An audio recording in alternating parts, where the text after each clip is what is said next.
Welcome into this Wednesday edition of the Oxford Exxon podcast. Chase Parham, Neal, McCready, Clark Ford studio this morning. Here coming up in a little while, we will speak with David Nuno of TexAgs.com. He covers the Aggies, obviously, given the TexAgs designation there.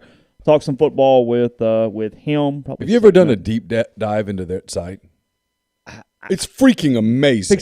I'm very aware of their success and the things they've put together over there. Yeah, I mean, success is like, hey, Steve Jobs is kind of rich. Yeah, It's amazing what they've done. No joke, totally amazing what they've done. I mean, it makes me I almost want to go check out the whole deal.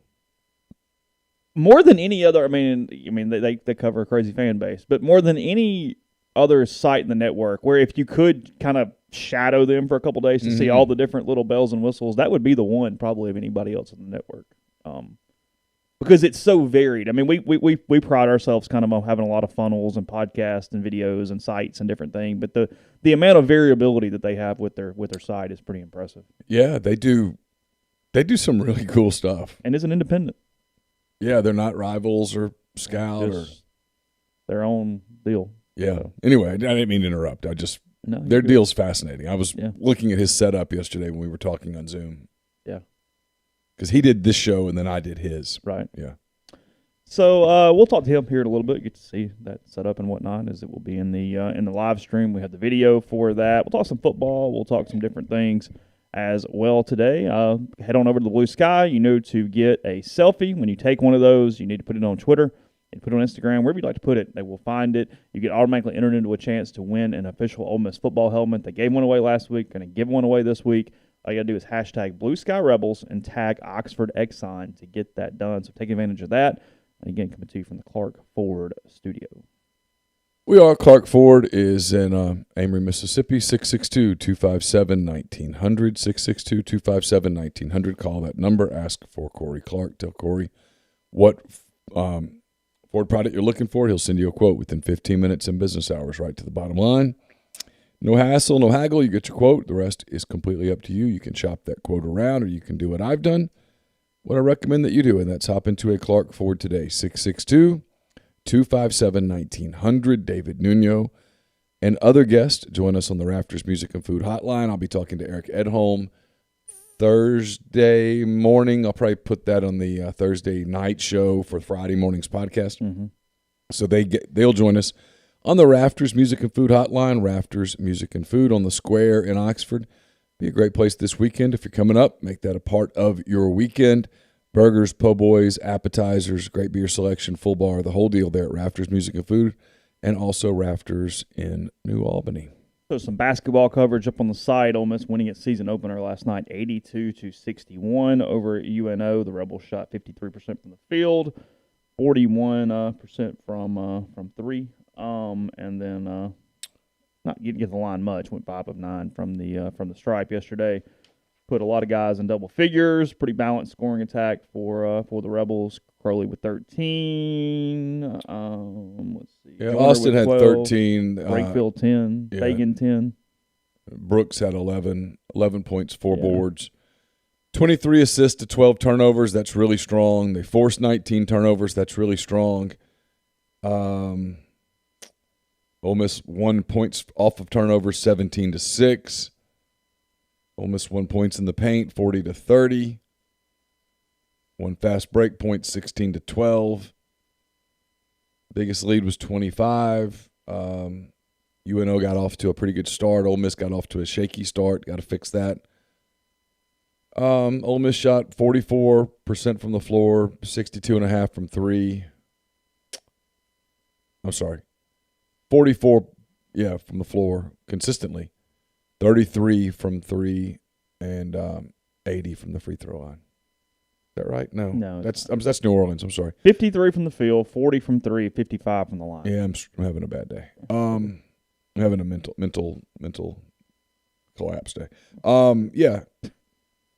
So there you go. UNO's biggest lead was 6 points with 11 minutes to go in the first.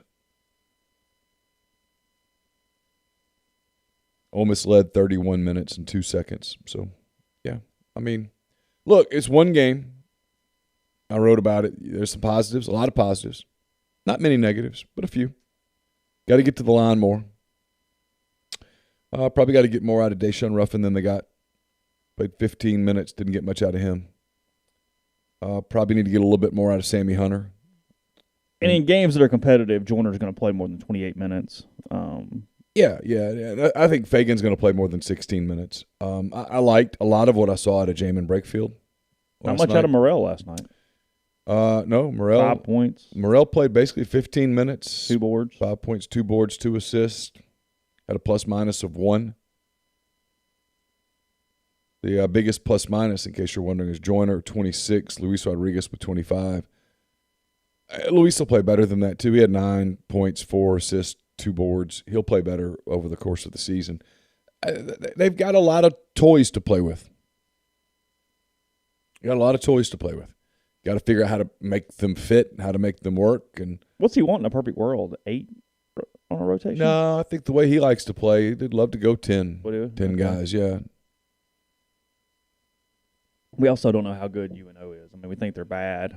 We probably don't find out more about this Ole Miss team until Marquette next week, and then Elon and West Virginia, whatever happens in round 2. Yeah. I mean, you're playing yourself a little bit in these kind of games. So, I mean, like you said, there's things you need to clean up regardless of opponent. But UNO is not going to stress them in ways that they will be stressed. They had a good guard, like a lot of these teams do, that Derek St. Hilaire, 21 points.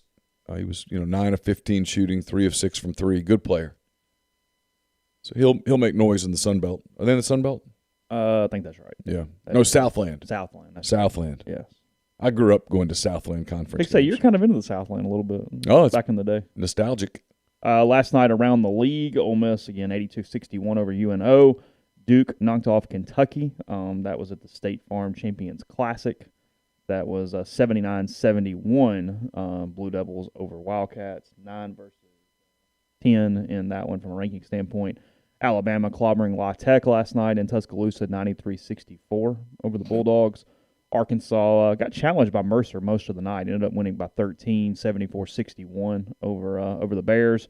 Tennessee 90-62 against UT Martin in Knoxville. They hit like a ton of threes. I forget what the thing was, but there was like a record number of threes last night for the Vols. Apparently Rick Barnes at the end of the first half just lost it with his team in a huddle. Like just dog cussed everyone. They were up 43-35 at the break, and they outscored them 47-27 in the second half. So halftime was not fun. No, I think he peeled some paint at some point last night. Auburn winning 77-54 over Morehead State last night. South Carolina 78-60 over South Carolina Upstate. Georgia 58-51 over FIU at home. Georgia is not a good basketball So what team. I'm taking so far is everybody in the league's really good except Kentucky. Yes, is that right? Exactly. I mean, Kentucky lost, right? I mean, they're in last place. In Baton Rouge, there was a murder last night. They played ULM, 101-39. Tigers. ULM won by. Oh yeah, absolutely. Yeah, 70 points. Whatever. Yeah. Wow. Yeah. LSU outscores them 52-20 and then 49-19 in the two halves there. Mike White and the Gators 74-61 over Elon, which could be an opponent for the Rebels coming up. Yeah, next week. And then Mizzou winning at home against Central Michigan 78-68. So there's your SEC rundown. There you go. How about that? Yeah. Everybody's. That felt very radio showy, didn't it? Like running through the scores a little bit. We used to use the wrong voice. You got to use a more exciting voice. LSU defeats ULM. Yeah. The cadences and the enunciation. So that's a big day for the league. Everybody wins but Kentucky. There you go. They'll be all right. Now, I don't think they're like phenomenal. I mean, I think Kentucky is gettable by other teams in the league. I mean, it's not some. Yeah, Cal has not been able to extend out into those super teams the way that he could early in his tenure. Will says you could have left off the score in Baton Rouge, and that still would have been true, sadly. My daughter's, one of them, is going to Baton Rouge this weekend, and we had the talk yesterday about, okay, this is not like Oxford or Fayetteville or Auburn. Are we clear? You have to do this, that. Isn't that terrible, too? Because I grew up loving going to Baton Rouge because used to be a really cool place, and I love games there. Sure, used to really love games there. Yeah. And some now of my favorite times in college. And now it's makes me nervous. I mean, I know she's going, and I can't tell her not to go. She's going with a bunch of girls that are seniors that she's really good friends with, and if they don't go this time, they'll never go. And, you can't parent like that where every word is no. But I did say, hey, we got to talk about Baton Rouge. And I felt bad about it. I mean, I'm a Louisiana guy. I don't have ties to LSU. My grandfather, that I don't remember, was a huge LSU fan. Mm-hmm. The only thing I own from him, literally the only memory I have is him giving me this little stuffed football. Yeah. But it's just not as safe a place as it used to be. And I told her, I said, you got to be. I mean, you knew it, after it's their infrastructure got so messed up after Katrina with all the influx of people that's when, even just the traffic changed, where it went from, city, capital city, busy to, oh my God. Yeah. Well, getting anywhere is a challenge down there now. Right there on 10 and 12, and you've got drug issues down there. And, it's changed, not really whether I go because I still kind of like it and whatever, but it's changed where I stay and what I kind of do for baseball series down there whenever I go for a weekend. Sure. You're not doing the same thing you were doing in 05. So I told her, I said, look, you got to be careful where you go and who you go with and all that stuff. But I get it, I mean, she goes to an SEC school, and that's a, quote, rivalry, end quote, game, and a bunch of her friends are going that are graduating at the end of the season. I get it. For Arkansas, 6-3 after 9 games is a really good season. So people are excited, as they should be. I get it. But it's like, she told me that, I'm like, oh. And I was so relieved when Caroline said, I think I'm just going to stay on campus this weekend and chill. Really? I was like, thank God.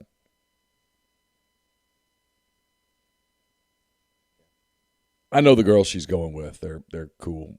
But yeah, and the traffic's terrible. Everything down there. And I hate it because I'll be honest, I like going to game. I love everything about their game day. Mm-hmm. Once you're inside the stadium, the calling Baton Rouge and they bring the tiger out and the whole deal. Yeah, it's awesome. It's cool. Yeah, I love it. Yeah. Yeah. The whole dude. Let's see. Ole Miss and Charleston Southern, by the way, 6 p.m. on Friday if you're coming up. That is correct, yes.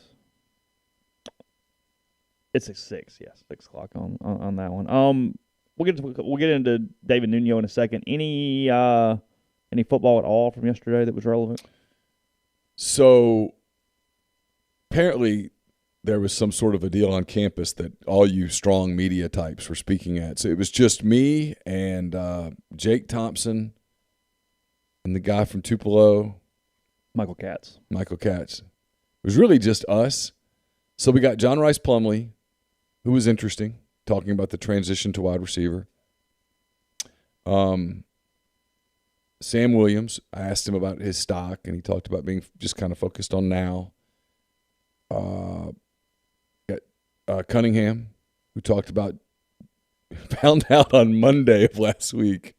Not only are you going to play, you're going to play 58 And snaps. I like Jalen. I think Jalen's kind of a fun kid. He's a smart kid.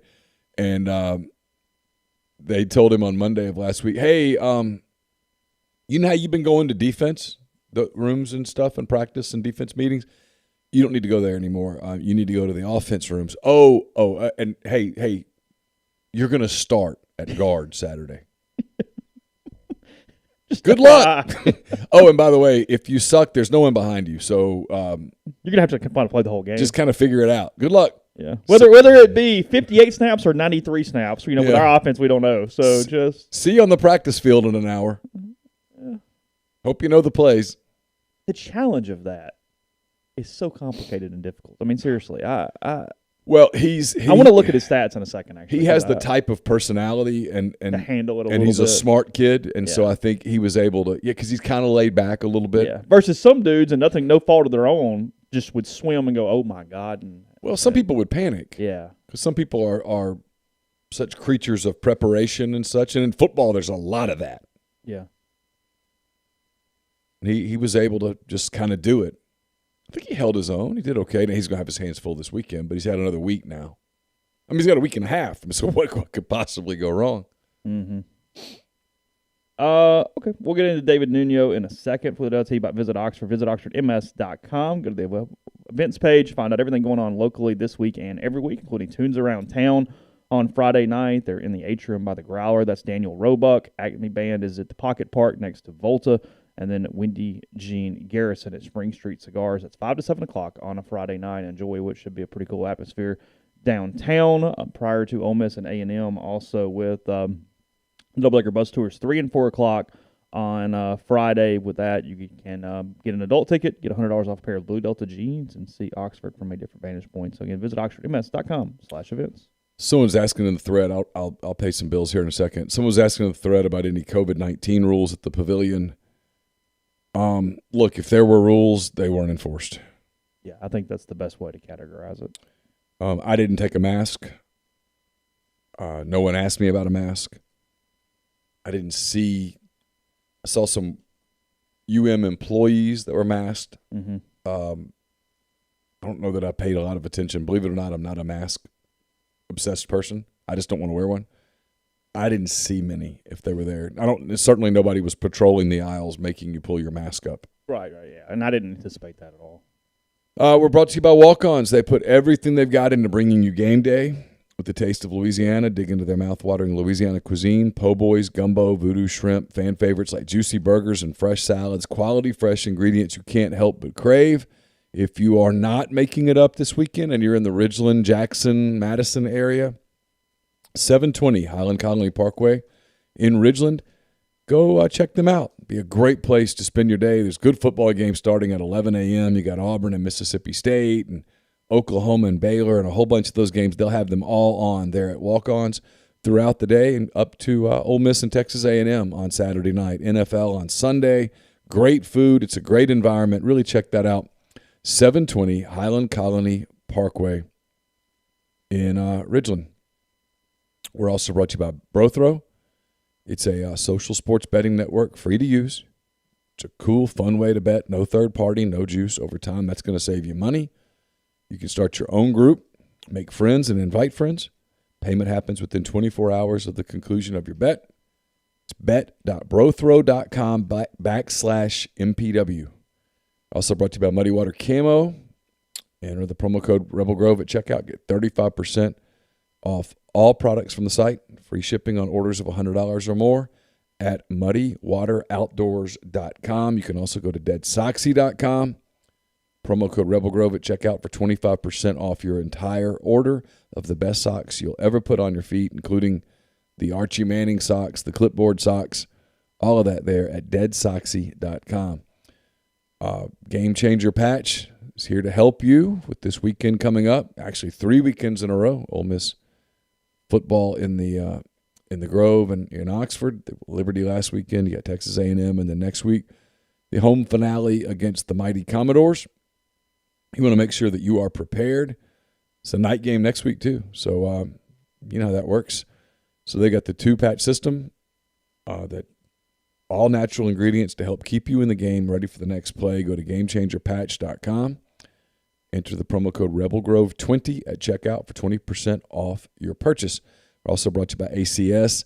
ACS is a complete electrical control system solution provider and a Rockwell Automation recognized system integrator. They've got a full-time dedicated emergency service and troubleshooting staff and a UL 508A panel shop. To learn more about ACS, go to acsllcms.com or call 662-601-4381. Podcast is brought to you by Community Mortgage, Oxford, Memphis, DeSoto County, and Chattanooga. Underwriting and processing is done in Memphis. They're getting local underwriting that understands your market, a leader in condo financing, the float down option, and more. You can find Jason at 662-234-2704 or JLOWE at communitymtg.com. Now we'll jump. Well, before we go to David, let me say this because I'm embarrassed of this, but it does sort of prove something I've been telling people. I don't watch Game Day.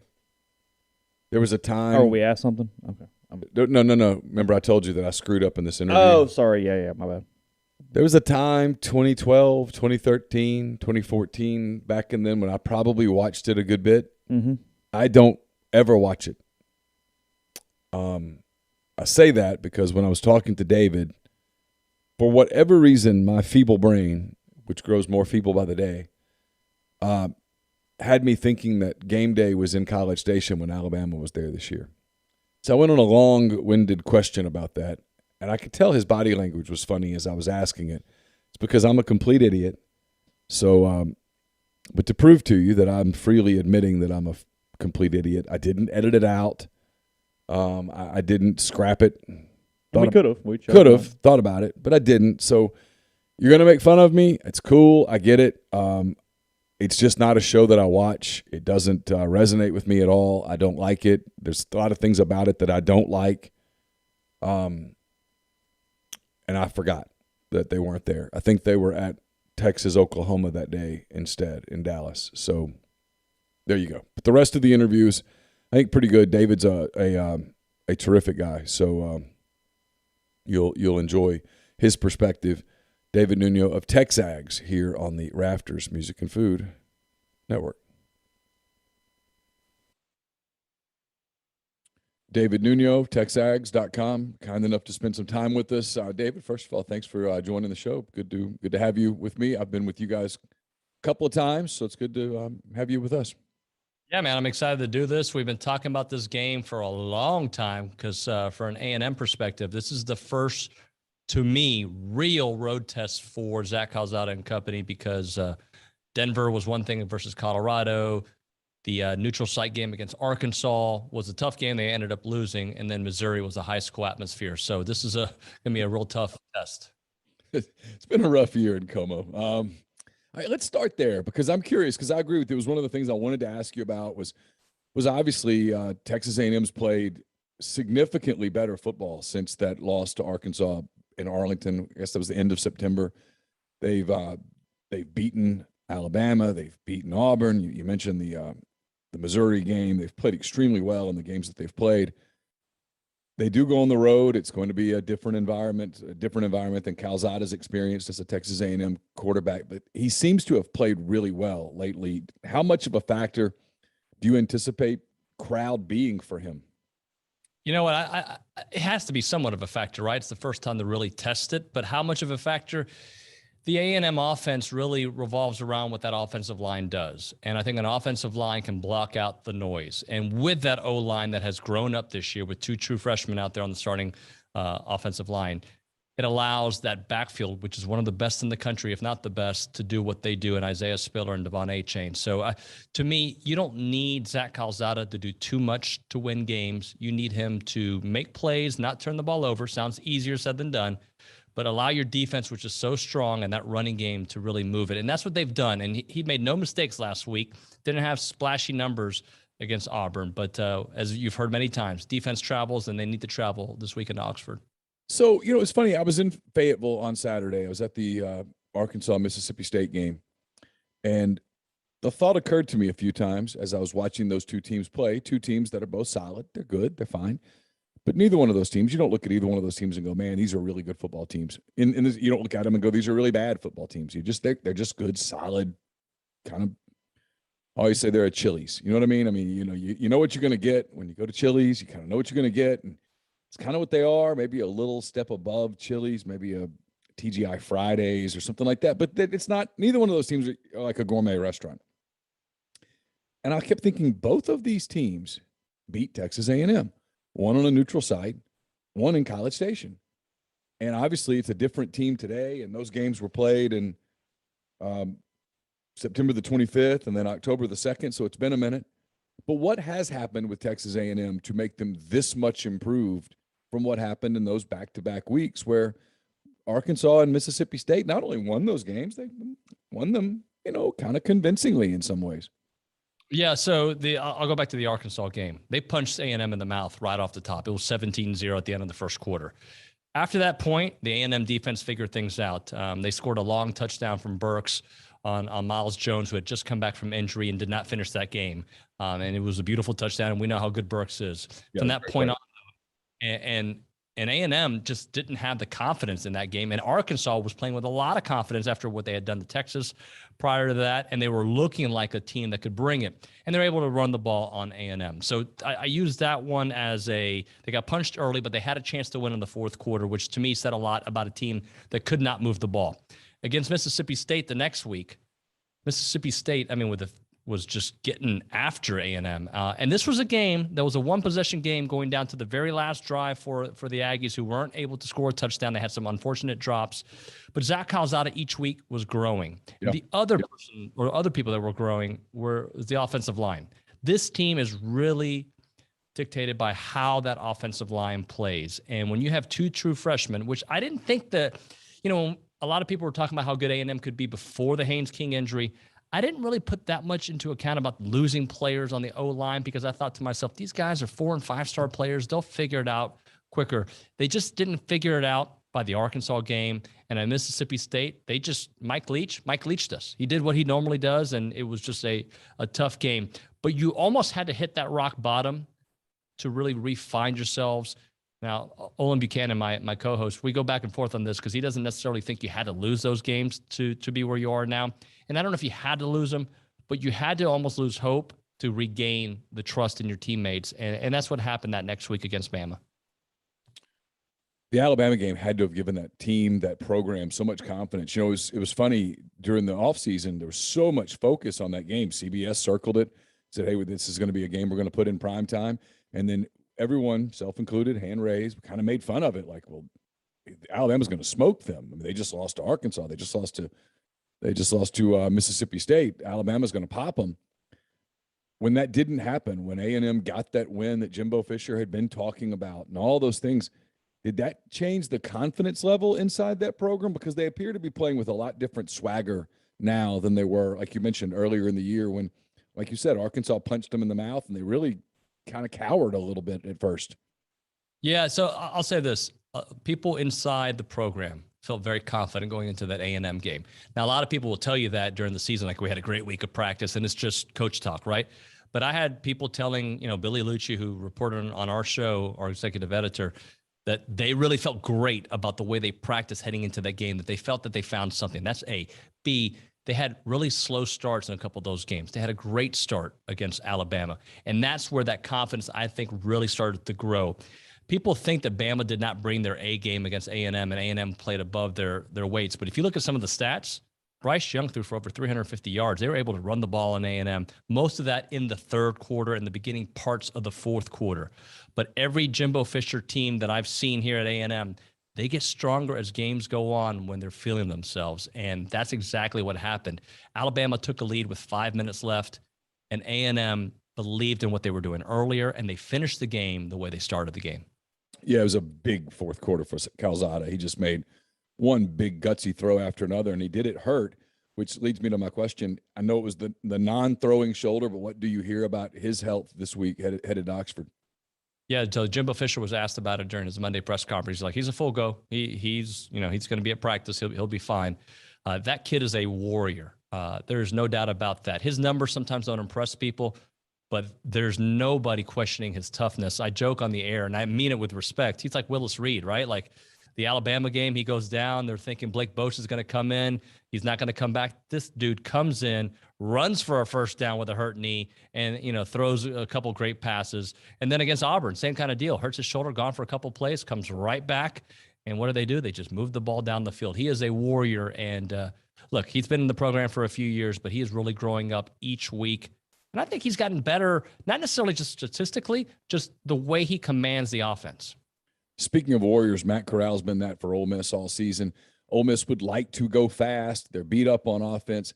If they're able to go fast, how do you anticipate Texas A&M handling the tempo? Because obviously that's Ole Miss's big weapon is going fast, limiting substitutions, getting a defense that's not aligned properly, hit a bust, that kind of stuff. That's how that offense is built. Yeah, you can try to practice for that, but you can't prepare for it until you face a team like Ole Miss. So I think it's going to go first to the offense, to be honest with you, because when you have such a ground and pound offense, you can control the clock a little bit more to eat up as much time as possible. I forget what the numbers were, but I believe Liberty was able to run the ball very effectively against Ole Miss. I would think A&M should be able to do that on the road as well, and that's what they're going to have to do. From a defensive standpoint, you're going to have to bring the pressure when you can, limit those big plays, because I think that's where Ole Miss gets you is those big plays. Last week against Auburn, Tank Johnson had a couple nice runs, and even Bo Nix had a couple nice runs, but they never broke off for a big one. They can't allow Ole Miss to do that, because then you are certainly playing on your heels. You can't make the changes to your lineup, and that's where they bury you. Texas A&M was so good defensively in the red zone last week against Auburn. What do you attribute that to? A couple of things. I think the pressure they were able to put on, honestly. There was several drives that Ole Miss got the ball midfield and they moved the ball a little bit, but they just couldn't get it through. I really think the pressure that they're able to put. Tyree Johnson, 7 sacks in his last 4 games. You know about DeMarvin Leal, what he's able to do. Michael Clemens, Jaden Peavy. That defensive line, it may not be Georgia, but it's not far off the way they're able to get after it. And I really think that had a lot to do with it. And, we talked about the growth of the offensive line, but there's some defensive players that are young as well. So on the secondary with Chappell and also linebackers that are really growing up. I think they're getting more comfortable with each SEC game. It's a crazy question, but it's a big story here that GameDay is coming back to Oxford for the second time in the program's history, the first time since early October of 2014. GameDay was in College Station for the Alabama game earlier in the season. Did you sense that did anything, just the presence of that show, which has kind of taken on a life of its own over the years? Did that get fans geeked up? Did it change the environment a little bit that day? Did it pump up the team at all that was there? Did it add anything at all to the actual, pardon the pun, but GameDay experience? Actually, I feel, if I remember correctly, my mind's going crazy. I don't think GameDay came. I think they went to Texas, Oklahoma that weekend. Oh, you're right. They weren't there. They were. Yeah. What am I thinking? We had Clay Travis here doing his Outkick show, which was a is pretty not big the same thing. Yeah. No, it's not the same thing. You know what, though? I'll tell you what. There is a feeling, and I think college bases do this often. We feel slighted by the media at times and by ESPN, for not making the college football playoffs last year because we felt that A&M had the same kind of resume or better.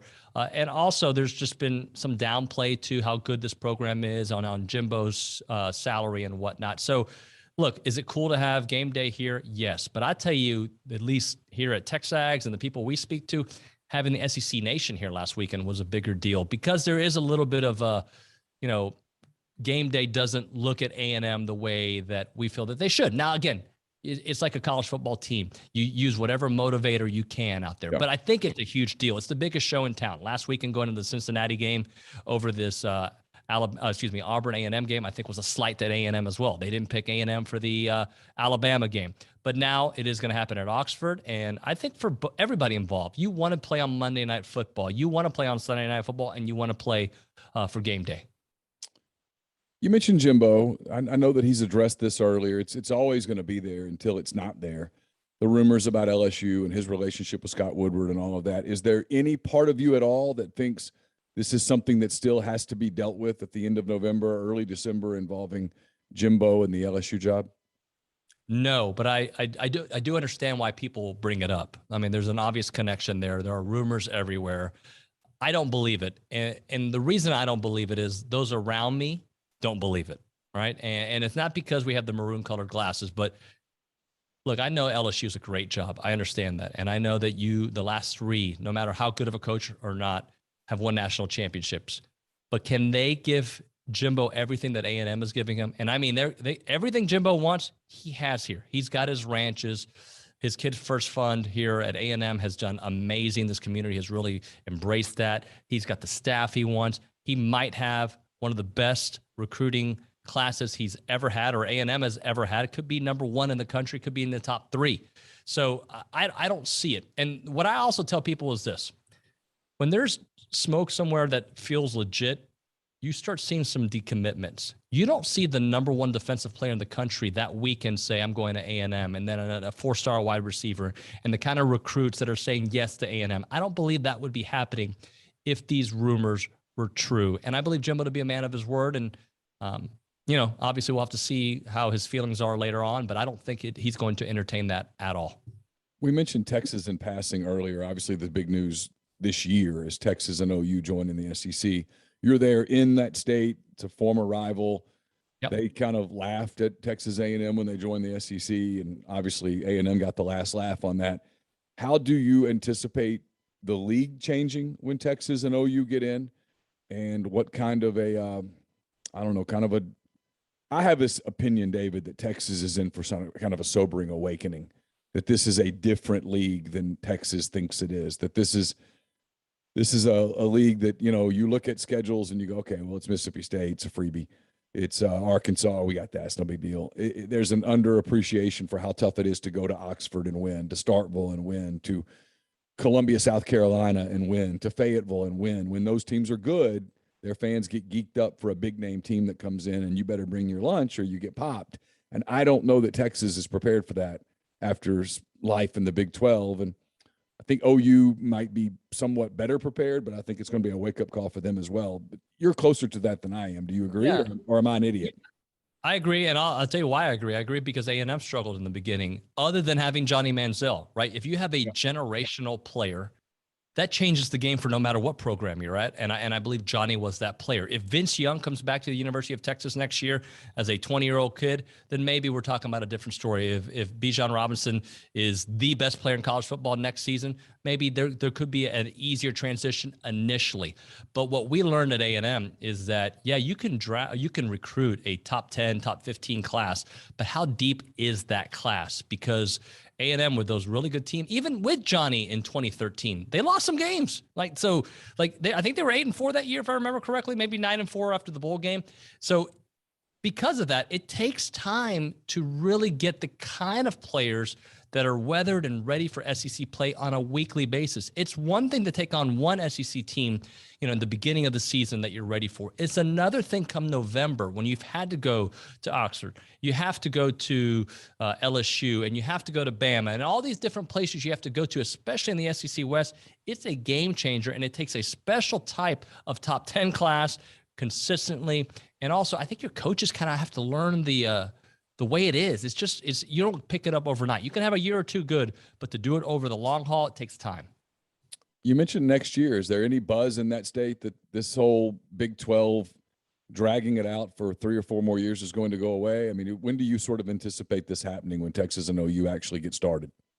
I've heard from people from the Oklahoma side and the Texas side that they want it to be next year, but I feel like with each passing week, that looks highly more unlikely, especially as we get closer to the new year. But we'll see. I do think 2023 is the year. There's no way they're going to wait till 2025. I think it's going to be within the next couple years, and 2023 is the year that I would see.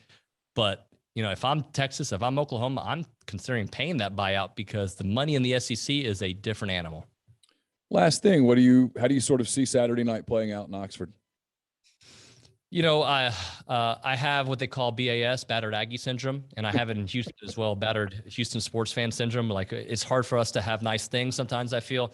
So I think A&M is going to win, and more because of what I hear about the injury front there at Ole Miss. But if they got all their wide receivers back and Matt Corral can run, well, then now we're talking a different game, because you have to give credit to Ole Miss's offense and having that home field.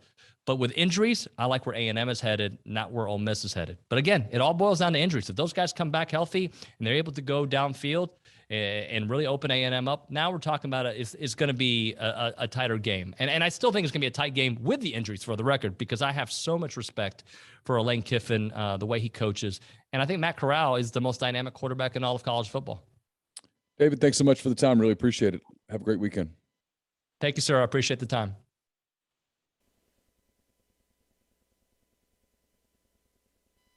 That was David Nuno of TexAgs.com. Appreciate his time on the Rafters Music and Food Hotline.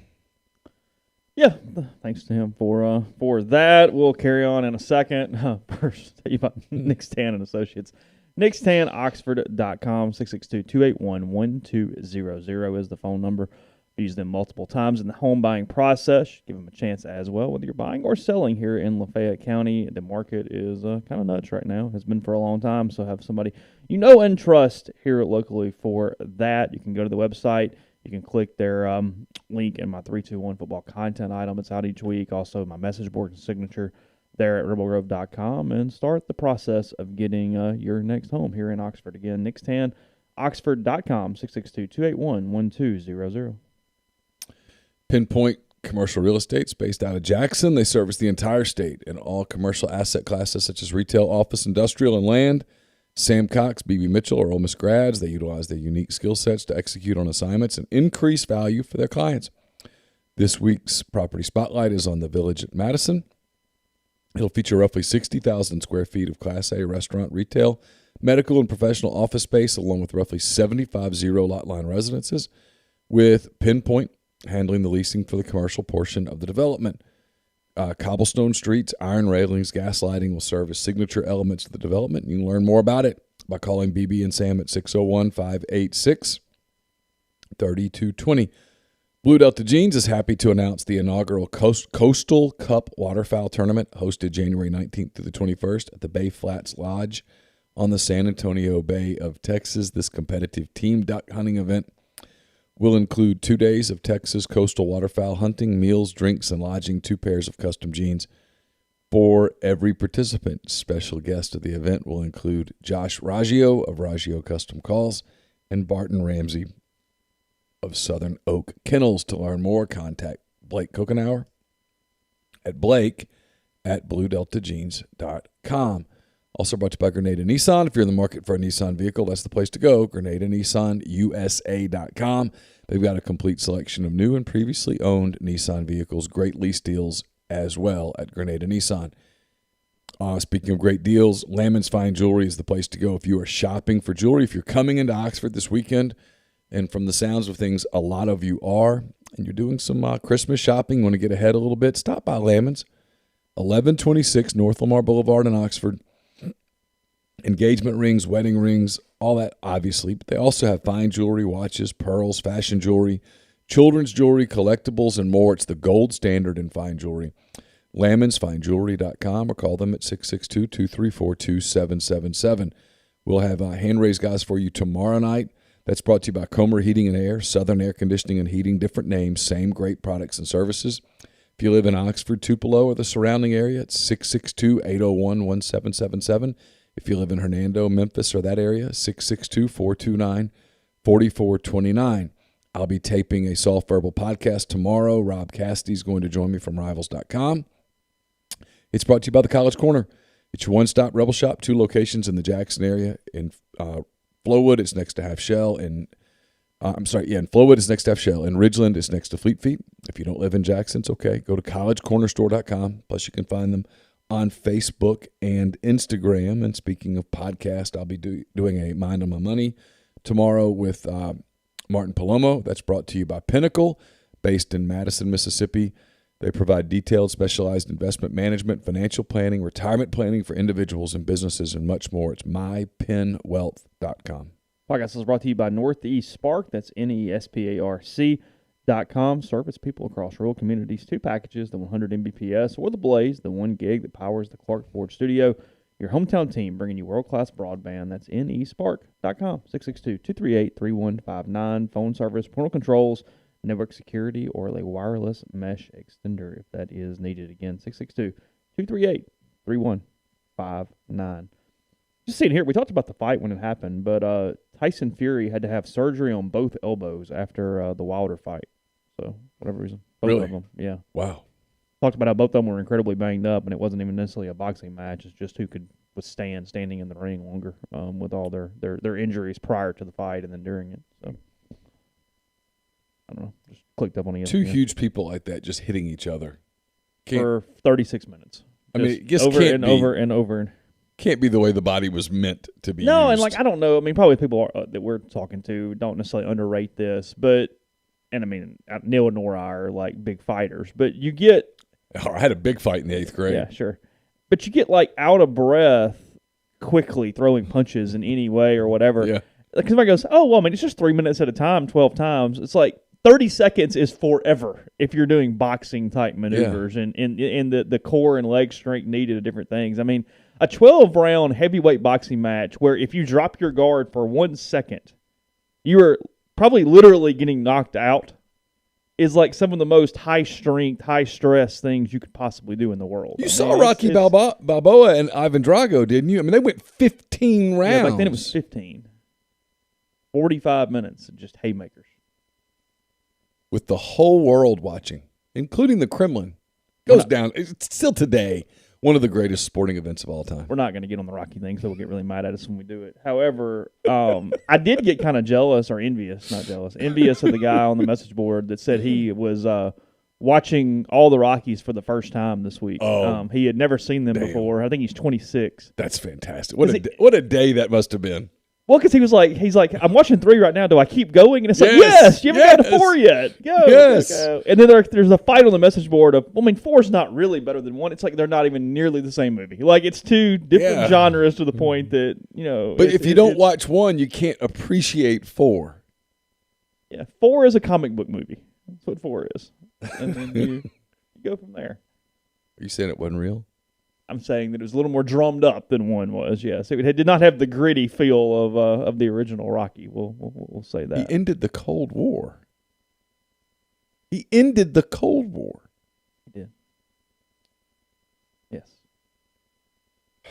And if you're listening, you do have to watch Rocky 5. No, you got to know it for just the character development, unless you want somebody to just give you like the 3-minute version and then move on. Yeah, that's what you want. Oh, you want that? Yeah. So it gets like Friday Night Lights season 2 treatment. Hey, just kind of tell me what happened and we'll move on. Wouldn't that have made your life better? You'd get so many hours of your life back, and someone could just go say, here's what happened, and here's why. Move on. And I don't have to watch Landry murdering a guy and then they just ignore it 2 Yeah. episodes later.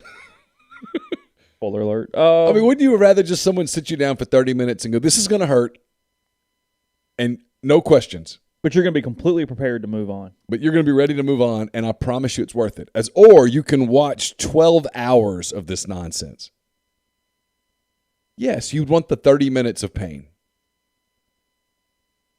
And I could sum up Rocky 5 in like 5 minutes. Yes. You'd save 2 hours. Yes. And all the mental trauma that comes with those 2 hours. The street fight at the end didn't do it for you? I mean, you don't need to flip out. You don't need to just fast forward and watch him fight Tommy Gunn with Mickey's ghost in the background at the end? No. Fine. Was he supposed to? He was supposed to die in that. That was where it was supposed to end, right? Yeah, Rocky can't freaking die. I can't get into comic book movies. I've tried. I will try again. I know. I just can't do it. I'm with you. I don't know why. I'm with you. I haven't given enough of a chance to any of the Marvel or DC comic movies. I haven't. The Marvel ones are fine. I'm still the guy who's never seen any Star Wars all the way through. None. I've never seen Lord of the Rings. When I was a kid, I loved Star Wars, and I've tried to watch it We've as an moved on adult. to Rocky Talk. See, it was like 90 seconds. For us, that's great. And as an adult, I can't watch the Star Wars movies. They're just, I know, they're not very good. They're not. Because of special effects or what? They're just not good. Just in general. In general. So a lot of people love them. My guess is You've seen them. I haven't. I'm asking. Nostalgia. Oh, you think so? That's my guess.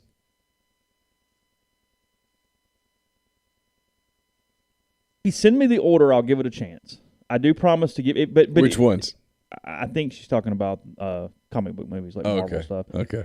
Yeah, if you'll send me the order, we'll work on it because. I mean, I'll try. That's part of it too. Is that I don't.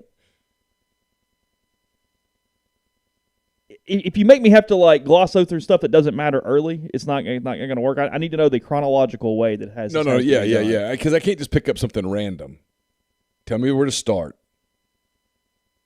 Okay. Yeah. That's fine. We can make a deal there. And I get the whole Natalie Portman thing, and I'm with you. You don't eat chicken nuggets, and you haven't seen Lord of the Rings. I've not seen Lord of the Rings either. I've had people tell me that I would love it, but really? But I've not watched it.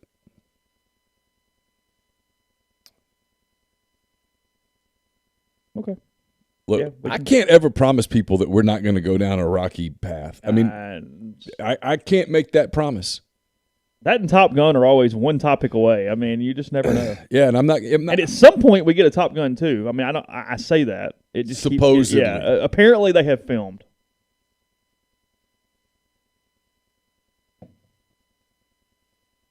And I offer no apologies for the Rocky thing. Supposedly, something's coming to the movie theater this year. It's like the uncut. Oh, but it's only like one theater, or it's only like a couple theaters one night or something, right? Supposedly, but that will eventually make it to It'll trickle into something. The internet, I should say. I was trying to say YouTube and internet at the same time, and I called it the intertube, which is what maybe is the next thing, is the intertube. When you search Top Gun 2, the first recommendation is Top Gun delayed again on the Google. They filmed it, though, correct? Yeah, it's completely done. Then what the hell's the holdup? May 27, 22 now. Oh, they want it to be a big summer film. My guess is they want to get past all this COVID stuff and make it a big summer extravaganza. The film is scheduled to be theatrically released in the United States and Canada on May 27, 2022 by Paramount. It will also be available to stream on Paramount Plus 40 days after its theatrical debut. It was originally scheduled for release on July 12, 2019, but was postponed to allow the production to work out all the complex fight sequences.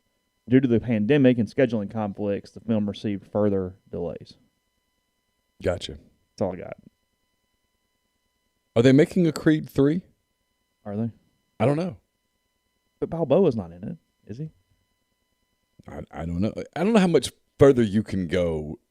All jokes aside, I don't know how much further you can take the Rocky character. Yeah, slashfilm.com, or whatever the hell that's worth. CC Football and Beyond. Actually, Michael B. Jordan is directing Creed 3. So there is a Creed 3? To the best of my knowledge, there is. So Creed 2 made money. Sir Michael Jordan That's says, what that means. Let's yes. make some more. Yeah, that's what happens in these. Hey, and it tipped my hat. But at some point, you have Rocky 5. If you're not careful. What else can you do with Creed at this point?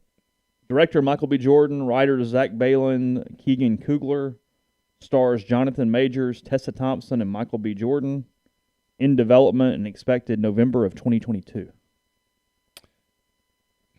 So it'll be a Thanksgiving release next year. See, Creed 2, for me, was the end of... You thought it was over. I thought it was the end of The Office. Perfect. I really enjoyed it. It was well done. I think Michael Jordan's a phenomenal actor. He is. Sylvester Stallone was great in that movie. At the end of that movie, I kind of walked out of the theater. I kind of knew where all of my friends were. Everybody was good, and I was at peace and kind of ready to move on. Does that make sense? Yeah, sure. It's like the end of The Office. You walk out of the end of The Office, and everybody's okay.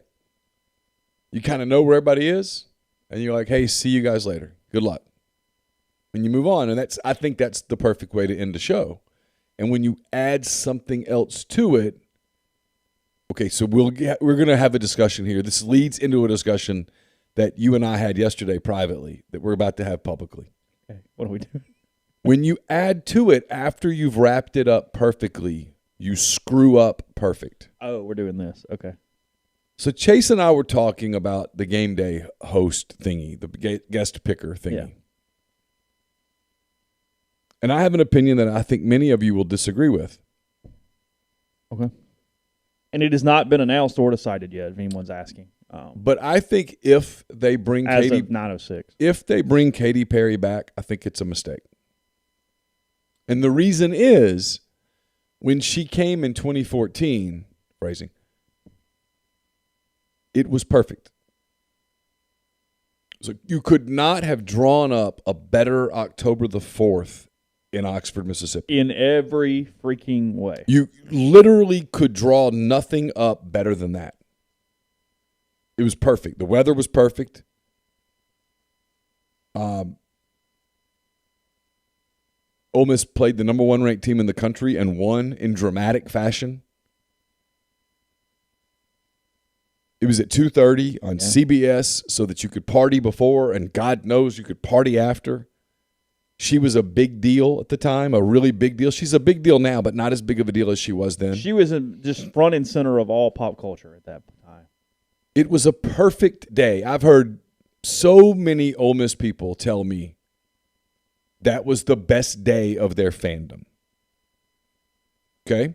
Yeah, I mean, but it's the entire day. She ends up crowd surfing at a bar later. Yes, I mean, she ends up crowd surfing at Funky's. Like you said, Lee still has the sweater that she was wearing hung up in Funky's. You probably can't top that day, Saturday. So what if she comes in, and the game's not till 6, she comes in, and she even did the corn dog thing, which at the time was sort of eccentrically funny. Does that make sense? Yeah. It was like, you're not playing LSU. I mean, not only did Ole Miss was playing Alabama, and not only that, but she made fun of LSU. It was like perfect. It was hilarious. It was eccentric. It was crazy. And the guy, even the game day people with the bow ties and all that stuff, sort of, you can't do that again. So what do you do? And I think if you bring Katy Perry back, you run the real risk of, in some ways, tarnishing the original. A little bit. And why would you want to even touch the original? It's perfect. It's perfect. So you don't screw with perfect. My opinion. You're free to disagree. How do you make it? What is the scenario where it does work with her? They obviously win the game, although that's not necessarily important to the show. No, I mean, look, she's got a big enough personality. I mean, she's very, very talented, and she's very smart, and she's funny, and she's all of those things. And so I'm sure she's got the personality to pull it off a second time.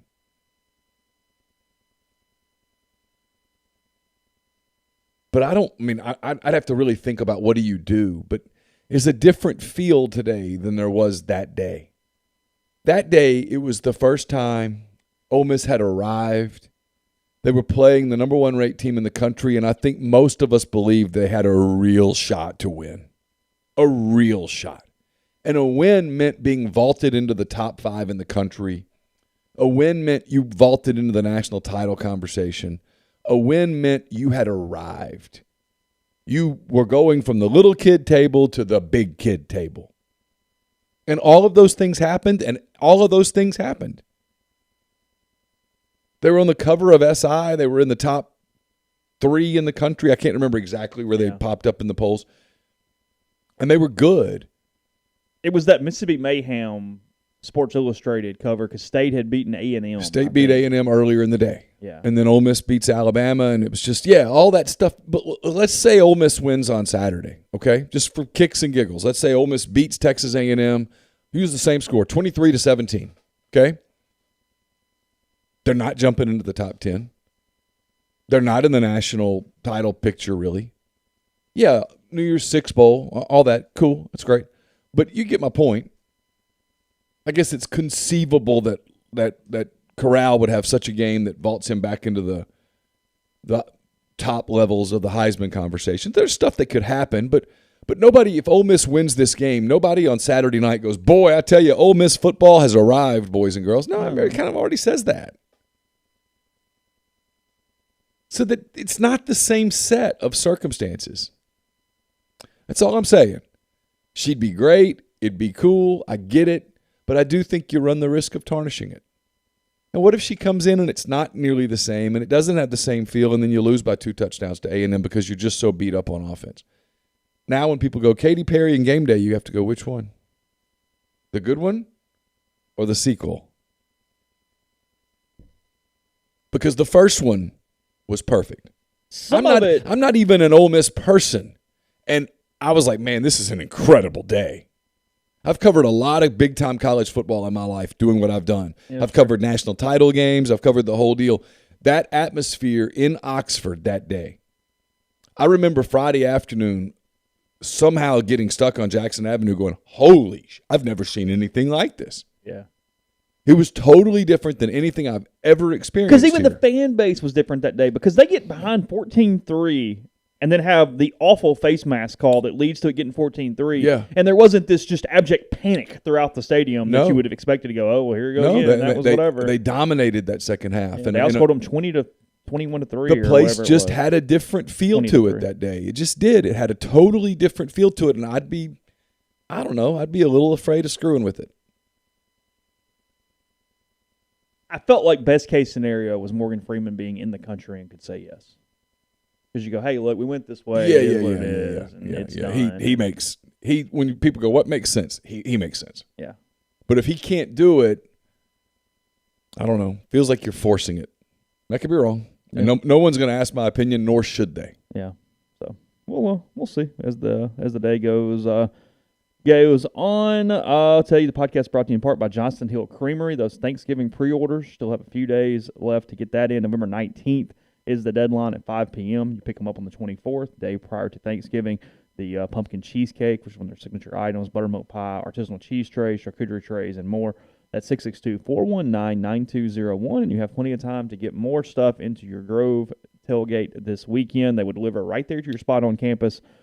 Tailgate and catering menu, everything, charcuterie and artisanal cheese trays, sandwiches, desserts, salads, plenty of add-on items, the spicy feta dip, the spiced honey, the pepper jelly, and much more. So again, johnstonhillcreamery.com, right there off Molly Bar in Oxford, 662-419-9201. Also brought to you by John Edwards, Regency Travel Incorporated in Memphis. He's part of Virtuoso. It's a worldwide network of travel partners that allows John to supply his clients with added values, unique benefits, simply not available to other travelers. Go get in touch with him, give him some parameters and a budget, and he'll give you options. And no, you don't have to live in or near Memphis to take advantage of his services. 901-494-3387 or jedwards@regencytravel.net. We're also brought to you by OPA. It's Oxford's newest restaurant on the historic square. Delicious menu featuring gyros, wraps, kebabs, fresh redfish, lamb chops, and more. Awesome bar serving your favorite handcrafted cocktails and frozen libations. An amazing candlelit patio and more. 306 South Lamar, just south of the Square Courthouse in Oxford. I've got a mailbag up on the site. It's brought to you by Whitney McNutt of Tommy Morgan Incorporated Realtors, serving you for all your real estate needs in Oxford and Tupelo. Whitney sells condos, land, commercial, and residential family homes. And you can get in touch with her at 662-567-2573, 662-842-3844. I had somebody reach out to me yesterday. They were having trouble staffing their business. I don't know if you've heard the news, but it's kind of hard to get people to come back to work right now. I said, hey, you need to get in touch with service specialists. And he said, that's why I'm reaching out to you. What's that number? Well, the number is 662-832-5138. They are the oldest staffing company in Mississippi. They've got offices all over the state.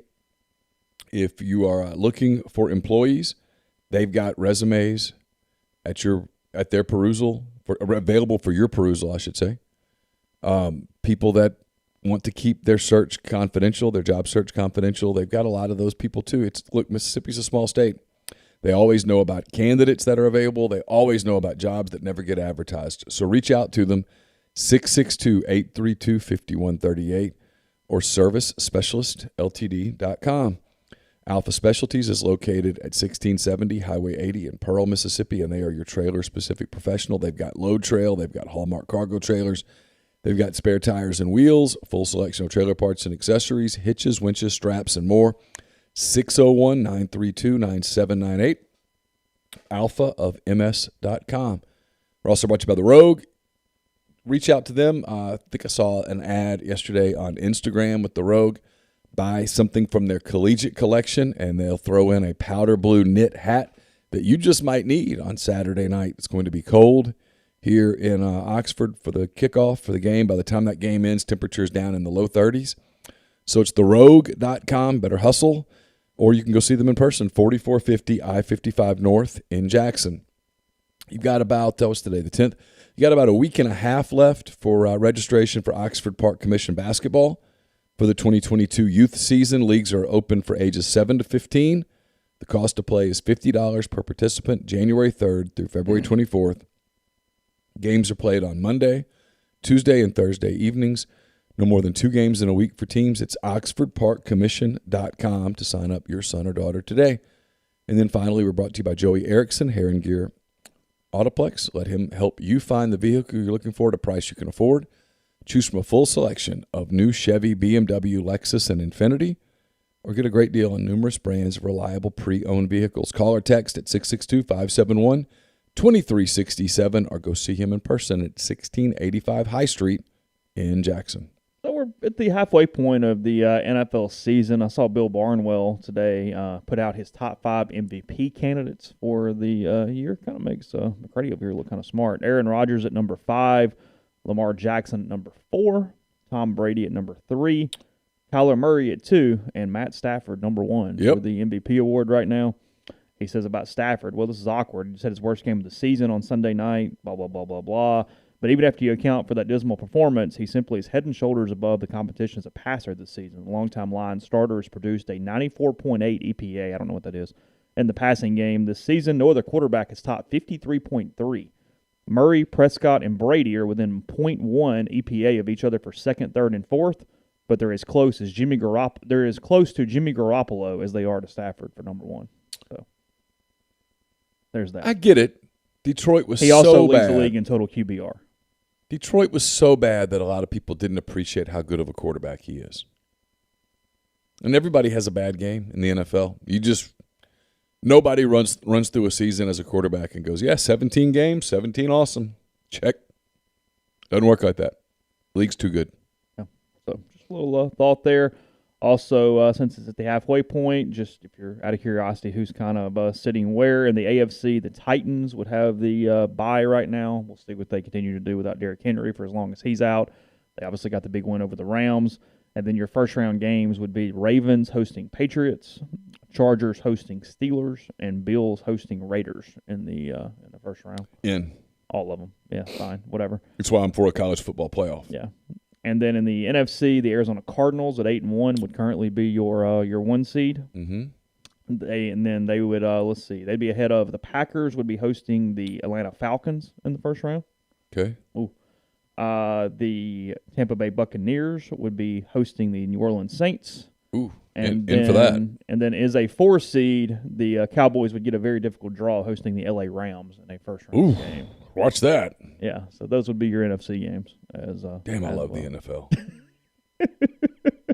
You just described a bunch of games, and only one of those games am I like, Like Packers-Falcons? Like Packers-Falcons, if Laura was like, hey, can you change some of the lights and stuff? I'd be like, yeah, I'll do it during that game. Yeah. That means it's 6, though. I'm good, right? Yeah, but I'm going to watch that Rams-Cowboys game, though, okay? Yeah. Like leave me alone? Yeah. Yep. Yeah, so there's your expected points added, Door says, for EPA. Yeah, I've literally never heard that stat before, so it's all good. It's kind of like war, right? Yeah, it's like what he does to the like whatever. So 93 is incredibly high, apparently, when nobody else is over 58 or whatever that stat is. Sure. Yeah, so that's where Barnwell is getting. It's not exactly fair to Jared Goff. People do the deal with Jared Goff like he's not very good. I'm like, no, he's average. He's average. He's an average NFL quarterback. That's what he is. He's an average. And he's now average on a bad team. Yeah, and so he looks bad. When he was average on a good team, you're like, this kid maybe. Like, nope. But you put an elite quarterback on a good team, and look out. Yeah, that's true. Okay. We will, let's see, anything else? We'll talk a little more football tomorrow. Obviously, we'll do picks. That will be up. Kiffin's on the teleconference today, so if he says anything enlightening, we'll bring that to you at rebelgrove.com. And plenty more. Basketball coverage, again, is up. There's several different things there, so hope all of you have a wonderful day. And we'll talk to you again tomorrow with 2 shows in the morning and then hand raise guys tomorrow night. So take care.